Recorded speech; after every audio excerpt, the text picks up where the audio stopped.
Right, I think we should get going now, as it's 10:34 and people will join us. So welcome to everyone to this special Writing for Publications workshop, where we're going to hear from two special guests from the RCNI. I'm Aysha Awan, I'm the Director of Communications for the Florence Nightingale Foundation. But before we begin, we have to go through housekeeping. And just to let you all know, this session will actually last for an hour and finish at 11:30 and not 12 p.m. So we'll get through quite a lot in that hour, I'm sure. In terms of Q&A, you will get a chance to ask questions after both Richard and Nick have spoken. Do hold your questions until then. Do feel free to leave your questions in the chat, and my colleague and I are going to monitor it and pick up key questions to ask during the Q&A as well. But obviously, I'm sure you've all used Zoom before. When we start the Q&A section, do raise your hand in the chat function, and we will then pick on people to ask their questions. And just to let you know, we're recording the session and we're going to make it available as soon as possible. I'm going to welcome all our guest speakers, who for the next hour are going to talk about how you can get your work published in professional publications. So it's a session that I'm really looking forward to as Director of Comms, and I've been working with RCNI on actually doing this with our scholars, and one of the speakers will be chatting about that. So the RCNI, to give you a bit of background, produces 11 journals, including Nursing Standard, which, as you know, keeps health professionals up to date with the latest developments impacting nursing, including policy, practice and research. And today we're honoured to be joined by Richard Hatchett, who is Senior Nurse Editor of the Nursing Standard. Richard is a registered nurse who has specialised in intensive care and cardiac nursing. And to give you a bit of background, he was one of a small group of nurses who was involved in setting up and opening the Heart Hospital, which is now University College Hospital, at Westmoreland Street in London in 1998.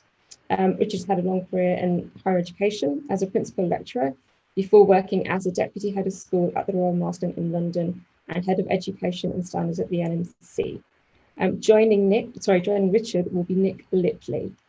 Nick Lipley has worked as a journalist specialising in healthcare for over 20 years now, joining the RCNI in 1998 as a member of the news team for Nursing Standard.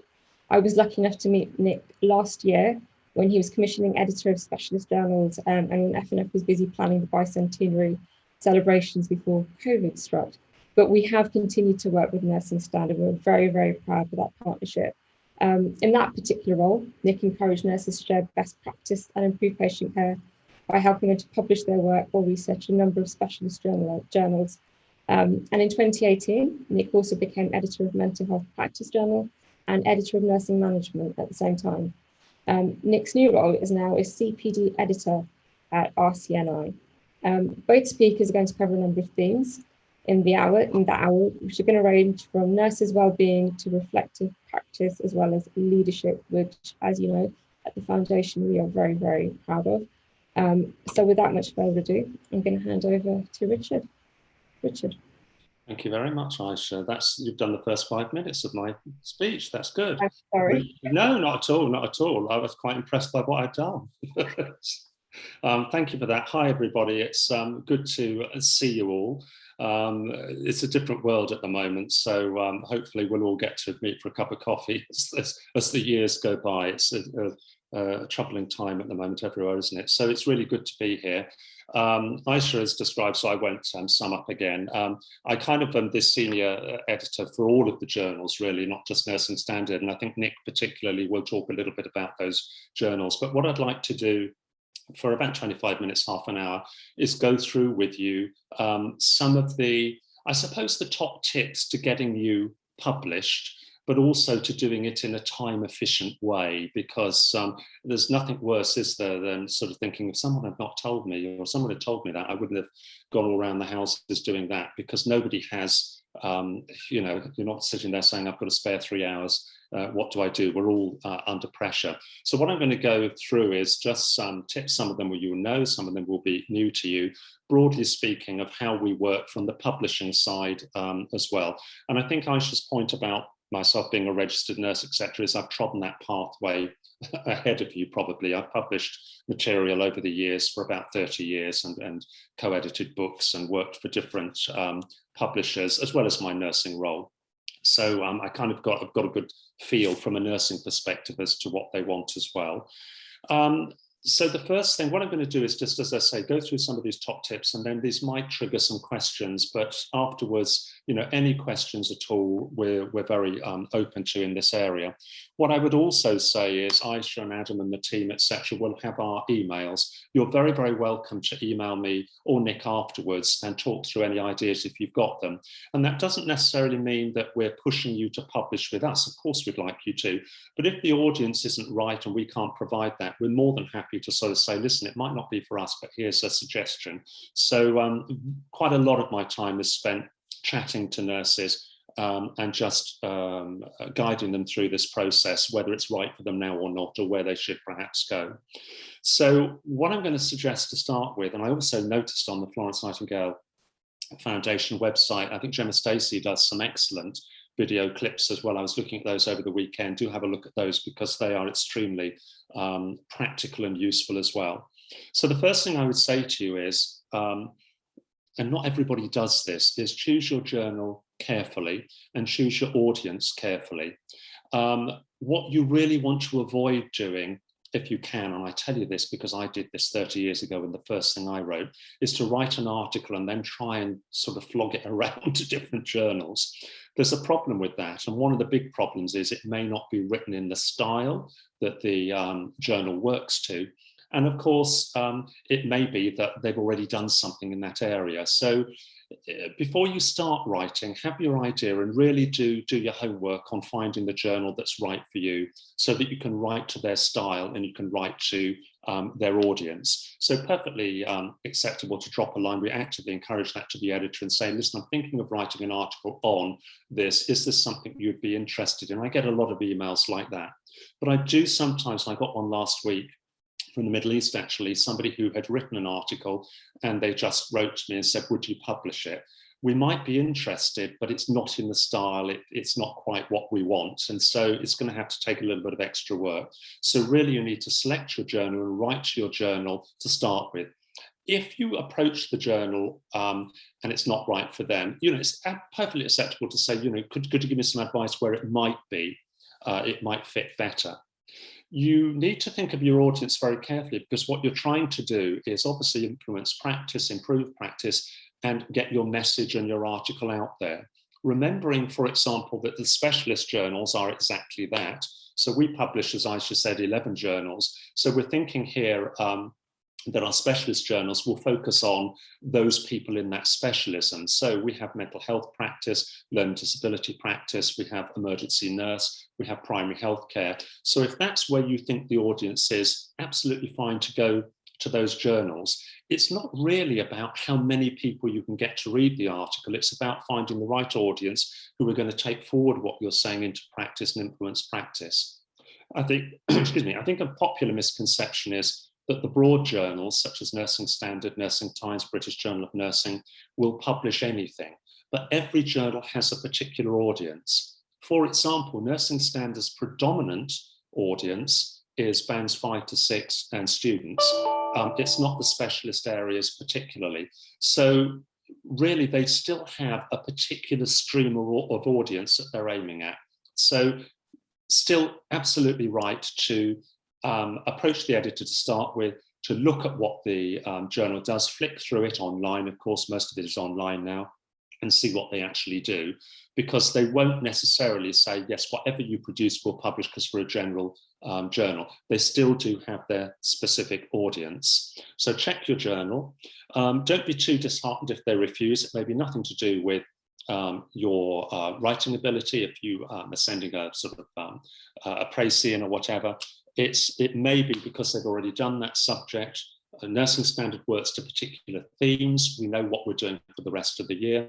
Most journals that I've been connected with have done that as well. So don't be disheartened. It's not necessarily you. Your article may be fantastic, but it's not the right time at the moment because they have something similar in mind at the moment. I had an email last week from somebody with an article related to blood. It's a sub-theme for us, but we're full up with that subject to the end of the year. And I said, we would be happy to consider it, but it wouldn't get out until well into next year. So they said, okay, that's fine. Have you any suggestions where we might be able to take this subject area? Think about the types of article that you may want to produce. There's many different types, and it fits your writing style. There's letters. The first thing I ever wrote back in 1990 was a letter to a journal called Nursing. It doesn't exist anymore, nothing to do with me.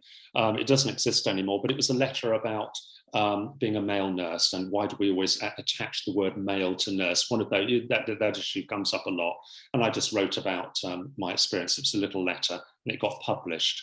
Opinion pieces, sometimes we forget about those. Those are excellent for getting your views and opinions and reaching an audience. An opinion piece tends to be about 1,000 words. They're quite rapidly produced, but you would work with an editor who would help you to sharpen up the writing if necessary to really get your message across. And an opinion piece will be produced possibly over a number of weeks. It won't take too long to produce. It isn't referenced, might have a reference or two in, but it's not double-blind peer-reviewed, which I'll come on to. So opinion pieces are very, very useful. If you're looking to connect with the audience, to get your views across, yes, to influence practice, but to get people thinking about certain issues within the profession. To give you an example of 2 opinion pieces that I thought were exceptionally good, were 2 opinion pieces that were connected to, many of you know the RCN has recently or voted to rejoin the International Council of Nurses. They had left for 8 years, and we had 2 opinion pieces published in Nursing Standard from 2 different perspectives. Paul Jebb, who is Assistant Director of Nursing up in Morecambe Bay, and Peter Carter, the former General Secretary of the RCN. And Paul wrote saying, yes, his opinion piece was, we should rejoin. It's important, particularly at the moment, to be connected to the global community. We're stronger together. It was that kind of perspective. We should rejoin. Peter Carter said, it's all in the public domain, no, we shouldn't rejoin. And the reason he said was he looked at it from a financial perspective. And he said the RCN were struggling a little with their finances 8 years ago when he was General Secretary, and they were paying, I think I'm correct in saying, something like 400,000. It's a lot of money to be a member of the ICN because it's based on the numbers of people within your organisation, professional organisation. And Peter wrote and said, it's a lot of money, and at the time, because we were spending this money, we wanted to have more transparency in where they were spending it, and we couldn't get those answers. So he said, I don't think we should rejoin unless they're more transparent on their spending. 2 very different perspectives, but really gave an informed opinion. And that, I think, is what an opinion piece does. Rather than perhaps, I would say moaning, but perhaps beating the drum about something, can you give an informed opinion about something? And Peter and Paul Jebb there were very good examples of 2 different viewpoints on an issue and opinion. So an opinion piece is really good. We can work with you on that. Other journals can as well. Then you have your peer-reviewed articles, which I know a lot of you will be interested in. And these could be general articles, literature reviews. We publish all of those across all of our journals. How-tos, and how-tos are shorter. They're about 1,500 words, 2,000, and they are, as you can guess, how to do something, how to change a stoma bag, how to give an injection, how to verify death, how to do all sorts of different procedures. And they are 1, 2, 3, 4 procedures, and then at the end there is an evidence base. All articles these days need to be demonstrating critical writing, really looking at the pros and cons, advantages and disadvantages, the evidence, the strengths and weaknesses of the evidence, whatever you're doing. And certainly a how-to does that. But a traditional literature review, probably about 3,500 words, same length as you would when you're writing your essays and assignments for university. And they are strongly demonstrating critical writing rather than descriptive writing. If I've got time, I'll touch on that a little bit. And then, of course, we publish original research, clinical audits, and service evaluations. So again, all goes back to the original point of checking the journal, what they publish, so that you can really focus in, and I'll touch on that in a second, the style and the audience that they're aiming at. The problem with research is, I'm kind of identifying a problem here, but not really giving you a solution. But maybe there is a solution. It's going back a step to make sure that the research is methodologically sound. We publish research, and we do have 2 research journals. We have Evidence-Based Nursing, and which we publish in conjunction with BMJ Publishing, and we have Nurse Researcher. Now, they don't actually publish original research. They publish reviews of and articles on methodology, but our specialist journals in nursing standard do publish original research now and then. The reason I say now and then is it has to be absolutely rigorous for us to publish it. It's very important, obviously, in the publishing world. And the problem that I'm talking about is if there's a problem with it, it's very difficult to rectify that.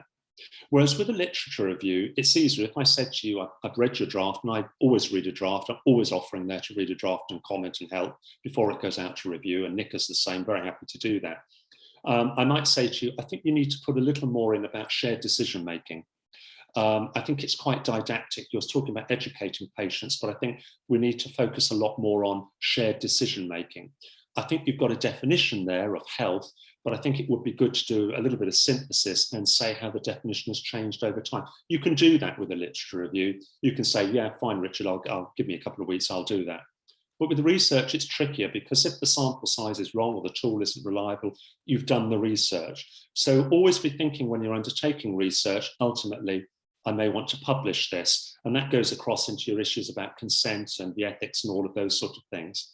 I speak from experience. So with research, always keep focused on the rigor. Of course, we always do that anyway in research, but for our perspective, it has to be absolutely apple pie order and go through the review process and come out well at the other end for us to publish research. So if we don't publish it, you're still going to have the same problem if you take it somewhere else. So a good old lesson, as we all know, is being absolutely rigorous, as hopefully we all are in our research.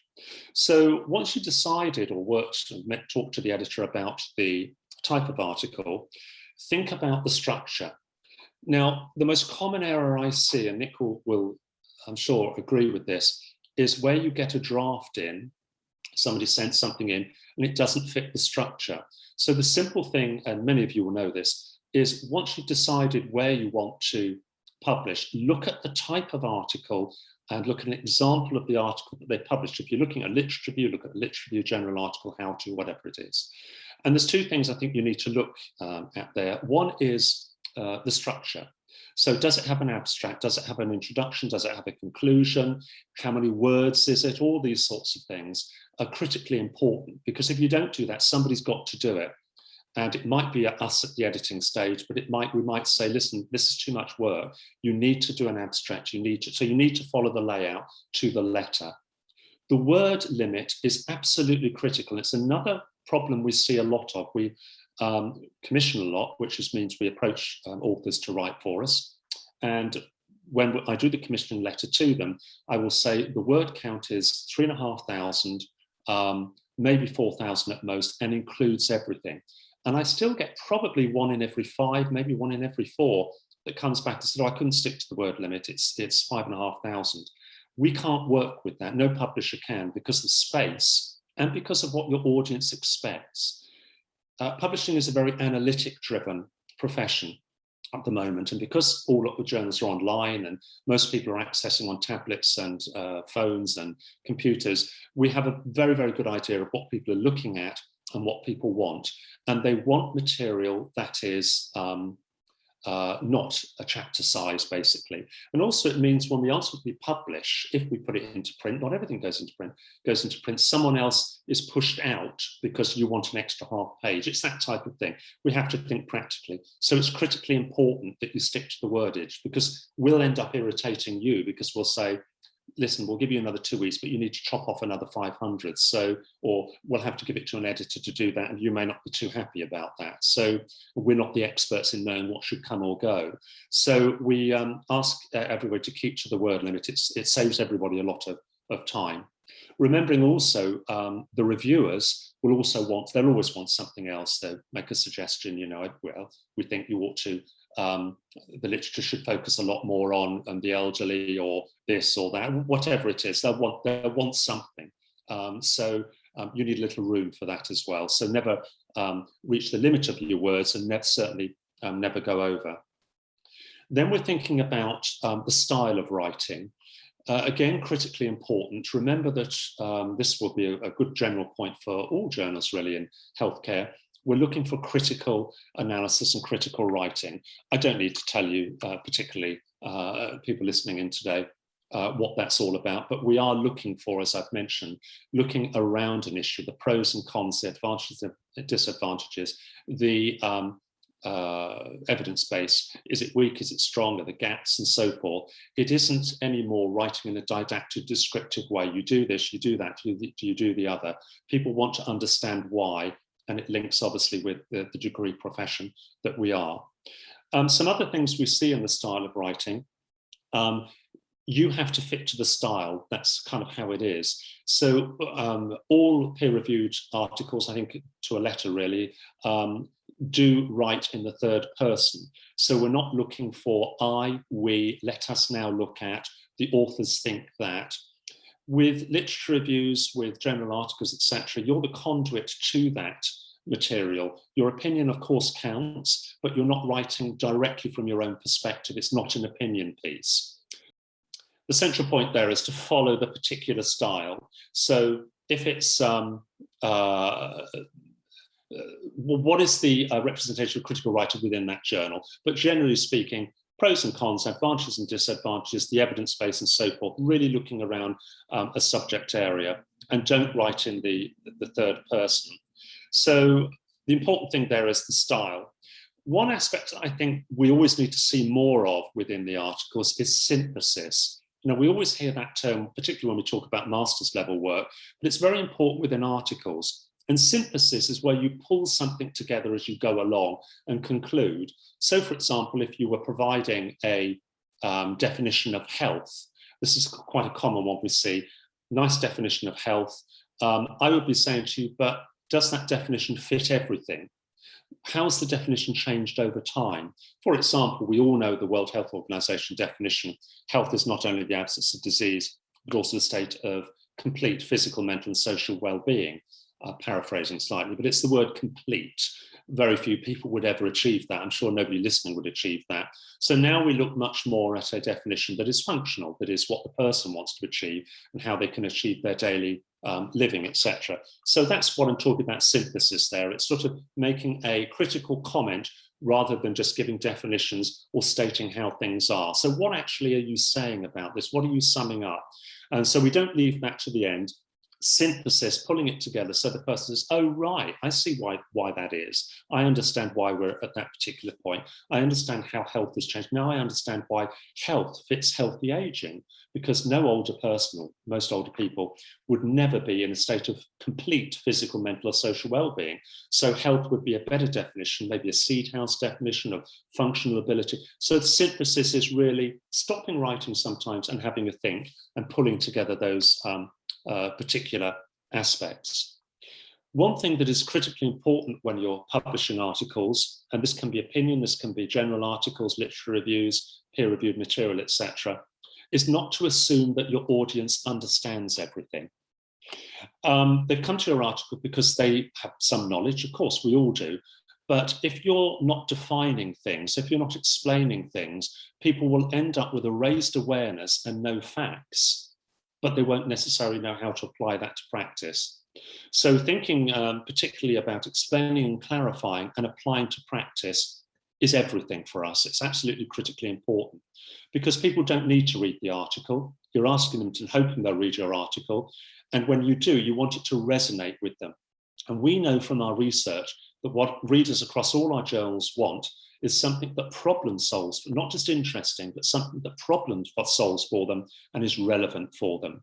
So, for example, if you were writing an article on hypervolemia, just pluck one out there, hypervolemia, if you wrote in there, as part of your holistic assessment, it's very important to measure the capillary refill time, and this should be 2 seconds or less. That sounds great. But if you think about your audience and explaining, somebody may have never heard of capillary refill time. They may not know what 2 seconds or less actually means. So always explain and clarify. So you may be saying there, the capillary refill time, which measures the, I'm to paraphrase here, but measures the ability or the validity, what am I saying? You might need to help me out here. But how good the circulation is at the peripheries, really. And if it's prolonged, it's an indicator of peripheral shutdown and that the person may have more of a central circulation, that type of thing. And you press on the nail bed for 5 seconds, release, and the colour should blanch black within 2 seconds. If it does, it's illustrating that the peripheries are warm and there's a good circulation. We would write it better than that. But you need to explain it. You do need to explain things, because otherwise people, as I've said, will say, well, I know I've got to do the capillary refill time, but I know I've got to do it, but I haven't got a clue how to do it or what it actually means. So do explain, because in your head, you know exactly what it is, but your aim there is to pass on your knowledge and to improve practice. So that's very important. As I said before, always, if you can, send in a draft.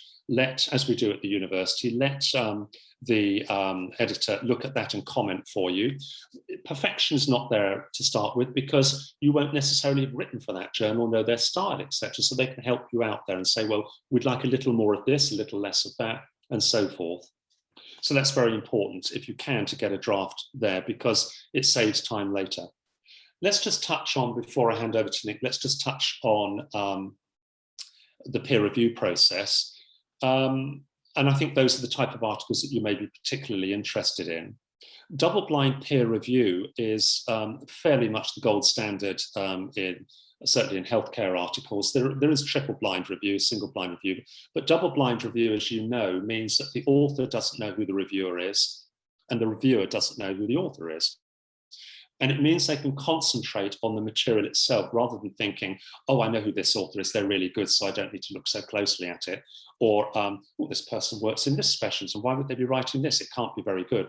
So we always have our biases and our prejudices. So taking somebody out of that so they just see the work is very, very helpful in providing, as much as we can, objective feedback to the author. It's hard taking feedback from the reviewers. It is difficult, and some people cope with it better than others, and our job often is to give them support and to say, well, let's look and see what they're actually saying. Because one of the issues I come up with fairly frequently is we always have 2 reviewers, and so they get the feedback from 2 reviewers, reviewer 1, reviewer 2, and they always say, well, reviewer 1 liked that bit and reviewer 2 doesn't like that bit. Which one do I go with? There is no easy answer to that. I would say, well, look at both comments. I would particularly look at the one that is asking you to do something rather than the one that says it's fine, and consider whether you need to put that in. And sometimes people will come back to us and say, well, I just don't agree with that because that's not what I'm trying to get across. So I always say, fine, if you don't want to put that in, that's fine, but perhaps think why the reviewer is asking that. Have you not explained very well in another area? So it's absolutely fine to miss out some of the things from the reviewers, but it's good to talk to the editor to start with. What we're looking for is critical writing that is accurate and safe. That's the bottom line, safe practice in your publishing. But it doesn't mean you have to do everything. And if you look at it from a different perspective, that the reviewers are there to help us and to really strengthen the quality, because once it's out there, it's out there. Just look at them as the friend on the shoulder. It sounds hard sometimes with some of the comments. You think, I really wrote this, it took me ages, lots and lots of feedback. But take your time to go through it and see whether you can enhance your work. You use it to your ability as well. I just want to talk about some of the common themes and areas which really we should be seeing within, certainly in peer-reviewed articles at the moment, because they're kind of the feedback that Nick and I often give. And it's thinking about some of those common themes and ideas that are around in nursing at the moment that really do enhance your work. I'm thinking, and I've mentioned this, shared decision-making and person-centered care are very, very topical issues at the moment.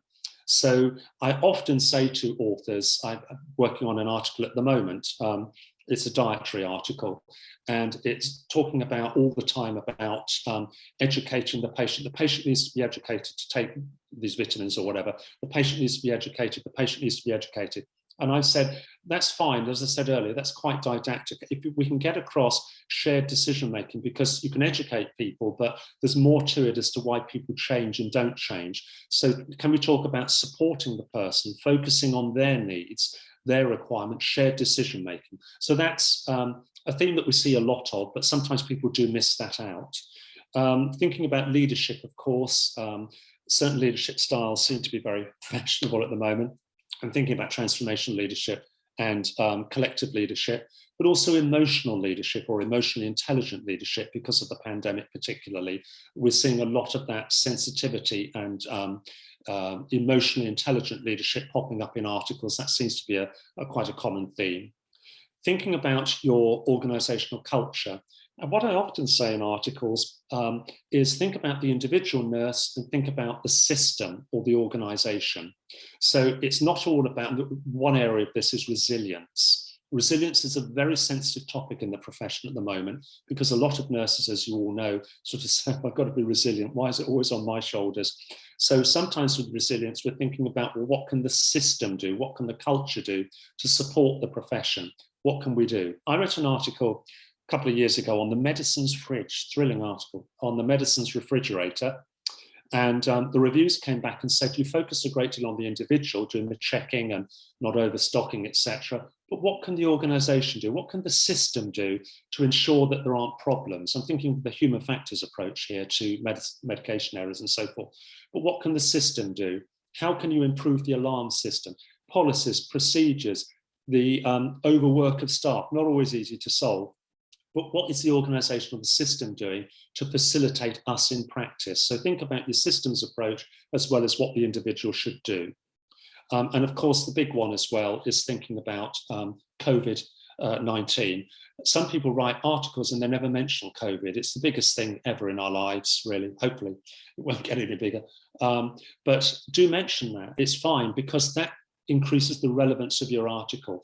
To mention, in the last year, in the last couple of years, staff are exhausted. We need to think about leadership in terms of the emotional intelligent leadership, innovations, the stress that staff are feeling from moving to different areas, from the high death toll and so forth.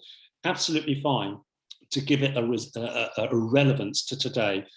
Even though it might be an evergreen article that people read over time, that's absolutely fine. They'll forgive you for that. That's fine. But don't forget to mention COVID as well. So I think those are some of the things particularly I wanted to touch on. Thinking about finding your audience and your journal to start with, doing your homework to start with, working with the editor. You can never annoy us enough, Nick will forgive me for that, but we'd rather work with you than sort of have something in that we say, well, it's not quite what we want, we're going to have to do a lot of work and we're going to have to come back to you, etc. Thinking about the type of article you want to do, whether that's a research piece, general article, how-to, opinion pieces are great as well. And working to the structure and the style. So the style of writing and the layout are critically important to us, as is the word limit.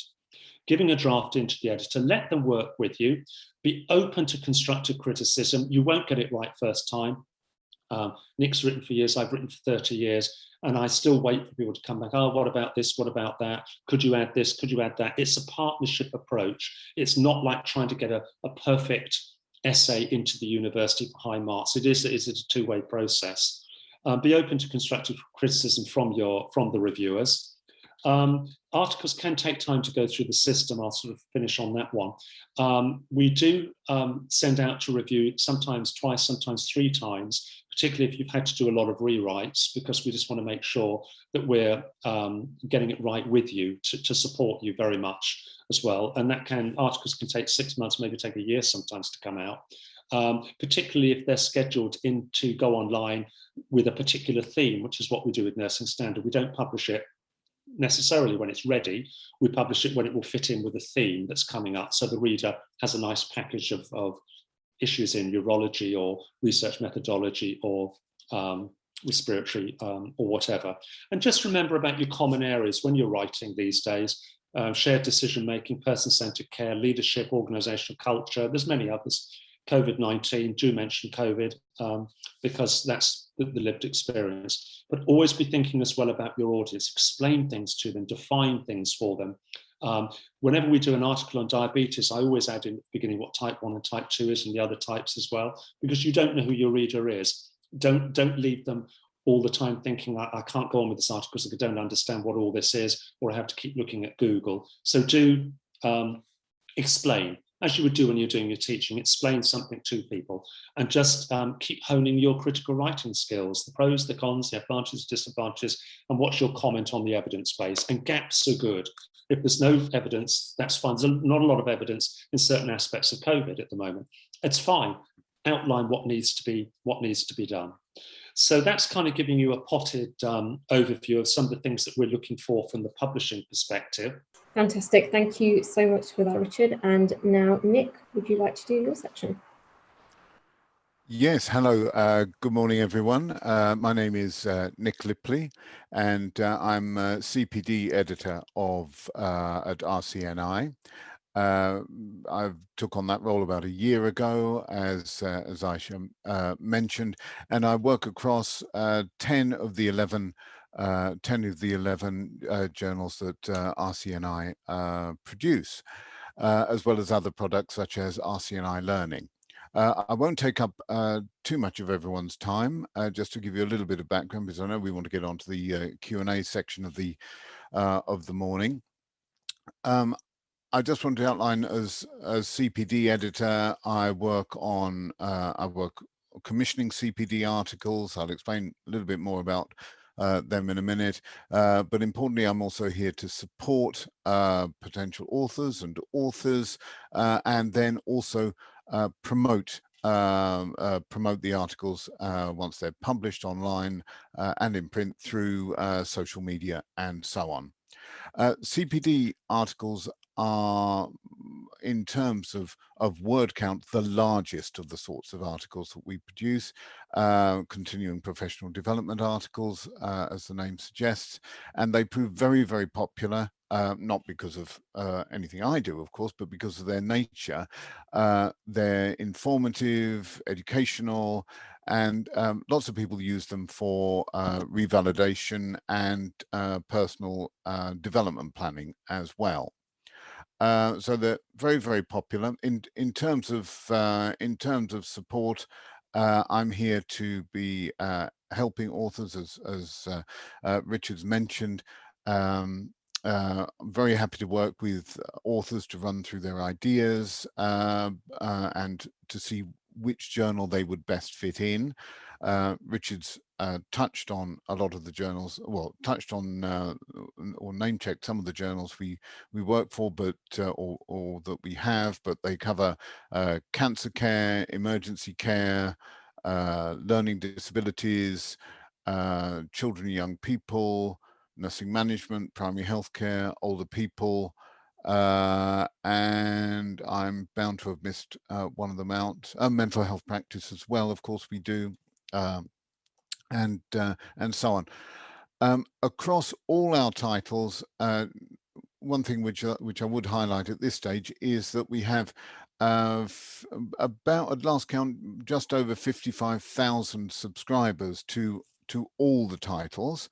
Nursing Standard has the lion's share of that, but it's worth remembering that if you publish in any one of our titles, then subscribers from any one of them can then access that article. So in terms of choosing a journal, and the audience, as Richard was alluding to, we can direct your CPD article, or any of the articles, in fact, to particular readerships, but then subscribers to other journals can access it as well, and that's part of the promotion that we do post-production.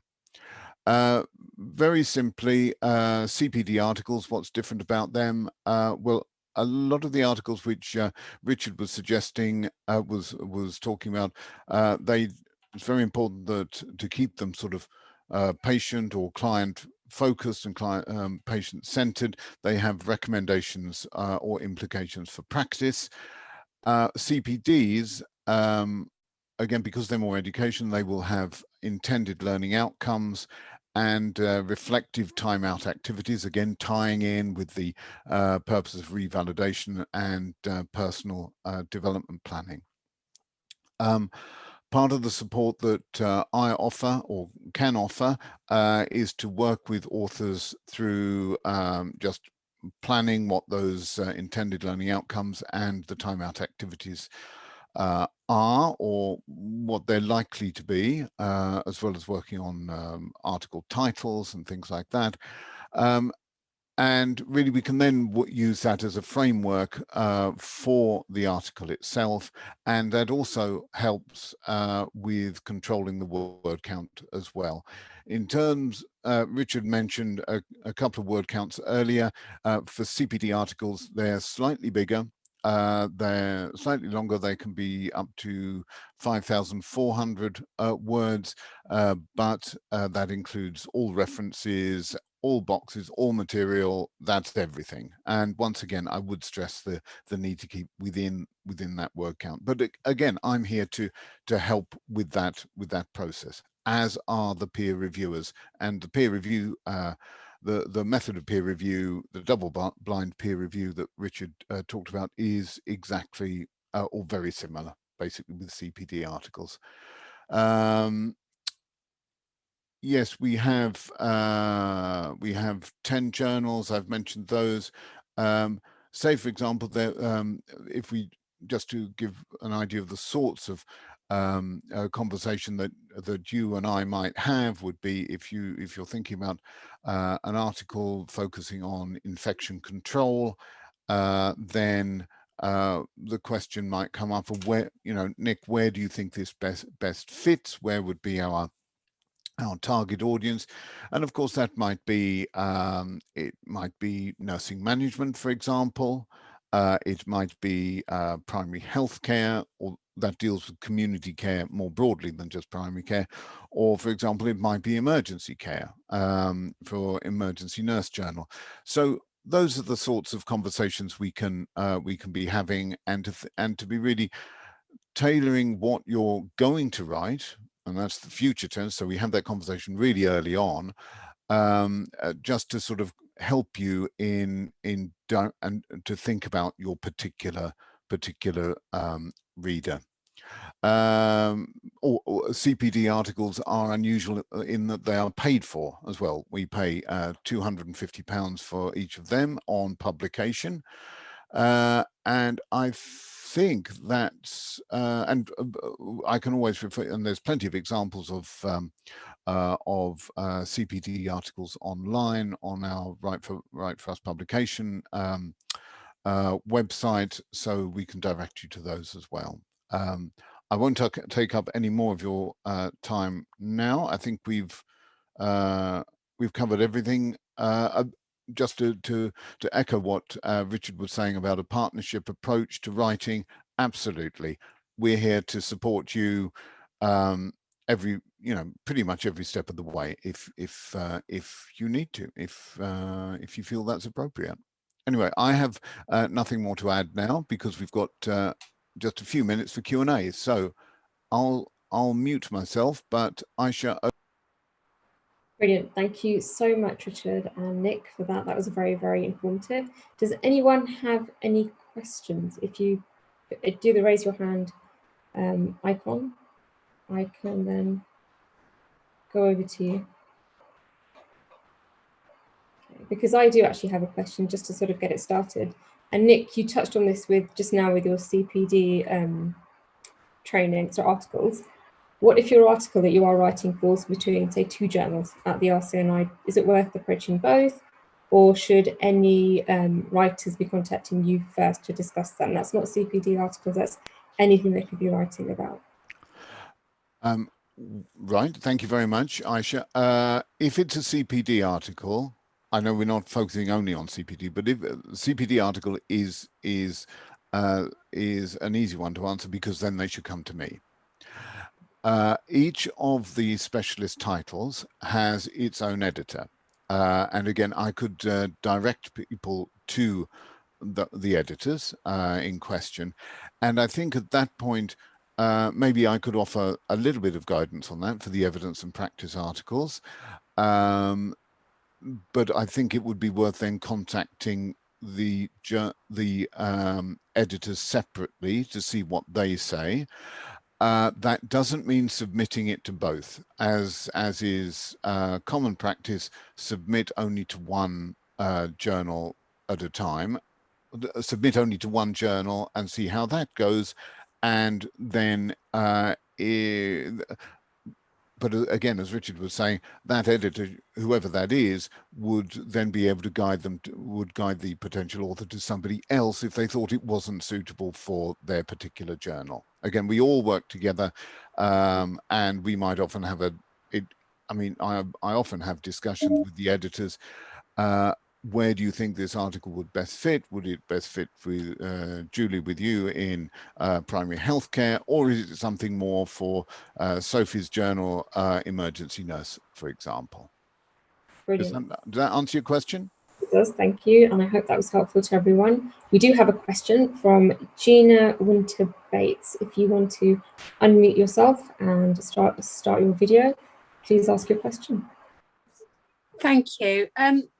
I did my master's quite some time ago, so everything was a published journal in those days, and I've been offered the opportunity to publish to a forum which is largely online, and it very much ties in with the speciality that I have, which is around patient safety. I'm just wondering, from an opinion perspective, how sort of valid or how well received, sort of publishing purely to online sources is these days. Because I come from a different generation where you published on paper. Yeah, me too, Gina. Shall I take that one? Stories we could both tell, probably. I think you've raised an interesting point. There's many answers to that one. Certainly, which we didn't touch on, print is declining, and you're absolutely right. We come from an era when we went down Smiths and we got our nice Nursing Times and all that sort of stuff. Print is declining rapidly, so you're right. We do need to embrace online much more. People want online. With our articles, they go in both areas. The subscribers to print is rapidly declining in every Gardener's World, you name it, everything's declining. So online is the way forward. It doesn't make a huge difference to us, really, because you'll still work, if you are writing a general article, it all still goes through the same quality review process. It just ends up in a different place. What I would also just be wary of with online is, what is it? What is the company? What is the what's actually happening to your work? Because there is a type of publishing called predatory publishing, and predatory publishing is where people just set up a website and they say, "Oh, Gina, give us 500 quid and we'll publish for you," but the quality review isn't there. So and it is a worry in the publishing world as we go very much more technical. So online is absolutely valid, because blogs, even all these different ways of getting your information out, it's just checking out again, what are you actually putting it on, and particularly who owns it as well. With ours, with all journals, you sign it away, and it's a trusted relationship. So Twitter, social media is an online platform with an opinion base, etc. So online is absolutely the way forward. It's just, as you're alluding to there, just checking, what actually is it that I'm putting on there. I think the other thing is, with everything, proofreading everything, giving something to somebody, particularly if it's a platform you don't control, and most platforms we don't control, because I'd hate you to put something on there and say, "Oh gosh, I put a spelling mistake in it," or I didn't mean it quite like that. So it's working with those platforms to say, I just need a little bit of time, slow down. I need some time. I just want my boss, my colleague, my friend, my partner to read it and just go through it, because once it's released, you've got less control over it, I always think. But online, absolutely, Jim. And sometimes that's a quick fix. You haven't got 6 months to do a whole article thing, but you've got a nice opinion that you want to put forward. And just my other point is, always have an informed opinion. Which you will have with all your experience, you will have. So that will work well. Thank you. That's really helpful. Thank you. And we have had another question from Leanne Lee. And she asks, what is the review process for opinion and blog articles, and your suggestion for anyone interested about forwarding this aspect of the publication? Yeah, are you happy for me to go with that, Nick? Okay. What is the review? I knew you would. What is the review process for opinion and blog articles? Okay, it's not peer reviewed, Leanne, and I suppose this is linked to the point that I was just saying. Was it Gina? Sorry, I forgot your name. Was saying really there. It's just checking. There isn't a review process really. For us, there's a quality review process which involves working with an editor. So you might work with our Claire or Mel or Cat, etc. And they, when you've got a reputable publishing company, it's in their interest and their reputation that what you're saying is, it doesn't matter if it's inflammatory, we quite like inflammatory things, but as long as it's an informed opinion and written well, I'm talking about layout grammatically. So you'll always work with an editor, Leanne, for that. So I think if you're looking for opinion piece, go for a reputable publisher who will work with you to make sure that you look good and your opinion comes across clearly. With blog articles, I think it's the same point I was saying before. Just find out who's hosting that blog site so that you're not working with somebody who isn't too worried that you've got spelling mistakes in it that you may have missed, or that your opinion is they're just looking for clickbait and that's just, you know, it's an inflammatory comment, etc., because your name will be on it. So I would always, as we were saying before, run it past somebody before it goes out onto any blog. Personally, you know, I'm always a bit cautious about that, because if you don't have control and can't remove it, you might think, oh gosh, that's not quite what I meant, etc. But the review process is much less and is more open to a slackness if you're not going for more reputable companies, etc. Peer review is the gold standard, as you know, Leanne, but blogs are a little bit looser. So just do some self-checks, really, is really what we're saying. Fantastic, thank you. And do we have any other questions from anyone joining us? No? Could I just touch on one, Aysha, that we haven't touched on, because some people may be thinking about, I think Gina was talking about masters and things, people dissertations and publishing those sorts of things. Just be aware of, again, you'll all know this, but be aware of plagiarism and self-plagiarism.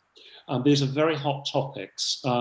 Plagiarism, I don't need to tell you all that. When you submit stuff to your universities, it goes through Turnitin and those sort of things. We run an SI number on all articles, and most publishing houses too. SI is Similarity Index. And what that means is we expect a low score, and that is usually about 30% or below. And that means you haven't copied huge chunks from somewhere else. You've reworded it, you've referenced it correctly. I've had a number of these, Aysha, actually lately, and I had one, I won't say too much, that came up well over 50%.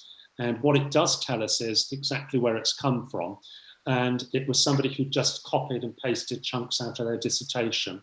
You can't do that. You can reword it, but you have to produce original work, and everybody signs to say it's original work. Self-plagiarism is where you take an article you published somewhere and you just change a little bit of it and say, well, you can have this. And again, I've had one of those recently as well. You can't do that. The article is owned by the publishing house. You sign it away. It belongs to them. It's your article, but you don't have copyright on it. And that's quite an important point. And you can't just keep writing the same thing and just altering a little. You can refer back to another article and reference it, but you are expected to produce original work as you go through. It doesn't mean that you're not using other people's and referencing it, but the article itself should not have been published elsewhere. And a point there that Nick was saying is absolutely right. It's not good practice to send articles, the same article to half a dozen publishers. It's just not done. And it wastes everybody's time. And also you run the risk of self-plagiarism if suddenly by accident they both published the same article. So just be aware of that. We would support you, as Nick was saying, we would support you in that. And we have programs that run through that, so we won't trip you up on that. We would help you with that.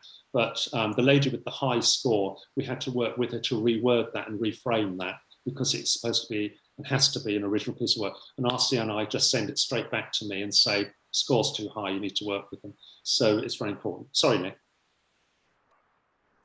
Yeah, I absolutely agree, Richard. I just wanted to add the fact that we need to, if we think about this through the eyes of your reader, the readers are paying subscribers, whether it's to our journals or to other people's journals. Sooner or later, they're going to be paying either through membership fees or through subscription fees.